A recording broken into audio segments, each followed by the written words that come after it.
Okay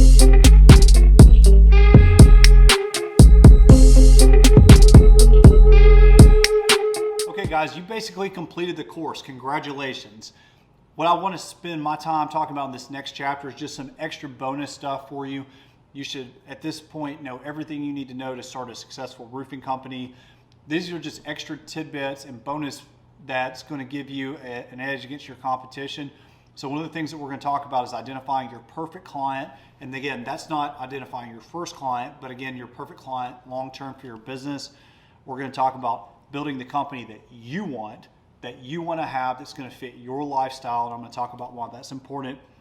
We're going to talk one more time about keeping your overhead low and staying out of the rat race as you build your company.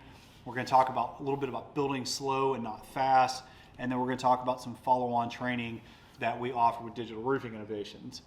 Okay, so let's talk about your perfect client first, and then we're going to talk about building the company that you want. We're going to kind of put this into one video together. So identifying your perfect client, guys, is not your perfect client when you first start versus where you're going to get out, my point with my company is going to change.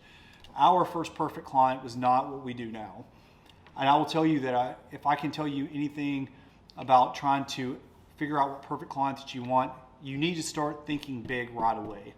Whether you're wanting to scale a large-scale residential company, if you're wanting to scale a large-scale commercial, or you're wanting to get into government work, I recommend that you go after the biggest, most expensive jobs you can. Now, if you're kind of like how we were and we didn't really know that much about roofing before we got started with our company, as crazy as that sounds, it's okay with starting slow, and we're going to talk about building the company slow and not fast. But I want you to always think about doing bigger jobs.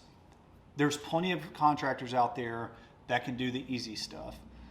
I need you to think about, if you know asphalt shingle, start learning how to do slate, start learning how to do cedar shake, start learning how to do metal, because those jobs pay more than just shingle. There's a ton of shingle contractors out there.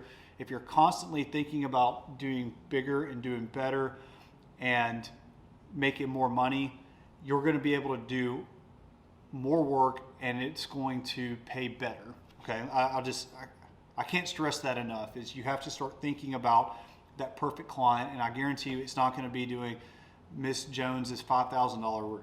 Okay, and building the perfect client that you want, I would say I want you to think about doing bigger projects that cost more money. Like I said, with our company now, we don't do any projects that are less than $100,000. And I'm hoping, 2 or 3 years from now, I don't want to do any project that's less than $250,000. That's where we're trying to get with our company. And I'll tell you, I am happier today doing less total jobs, but way more higher cost jobs and bigger profile jobs than I ever was when we were doing $2 million in residential roofing. I can't stress that enough to you.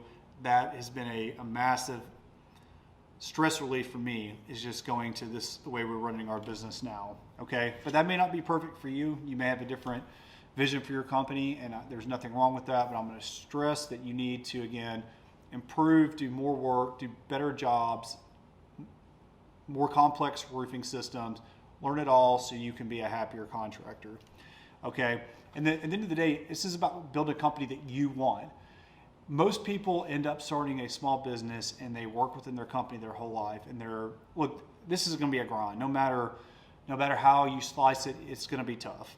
Okay, if business ownership was easy, everyone would do it. Everyone would work for themselves, and no one would have just a regular job at a company. But a lot of people end up building a company that they don't want to own. They end up becoming employees for their own company. And I don't want you to build your company that way. I want you to build a company that works for you. If you have aspirations to go to law school while you're running your company, or you want to coach your son's football or soccer team, do that. If you want to spend more time with your wife and you want to spend 2 nights a week where you take her on a date, or you want to go live in Europe for 6 months, build your company around those aspirations. Now, obviously life changes and things change in your life, and when they do, I just understand you can build your company around your aspirations in life, because you only get one shot at this, guys, and so you might as well own a company that you're proud of and happy about. Okay, so again, think about your client, think about the jobs you want, and what the company that you want to own going forward. If you get any questions about it, guys, you can always email me and ask me about this kind of stuff. I love getting these questions because at the end of the day, I want you to be happy running your company.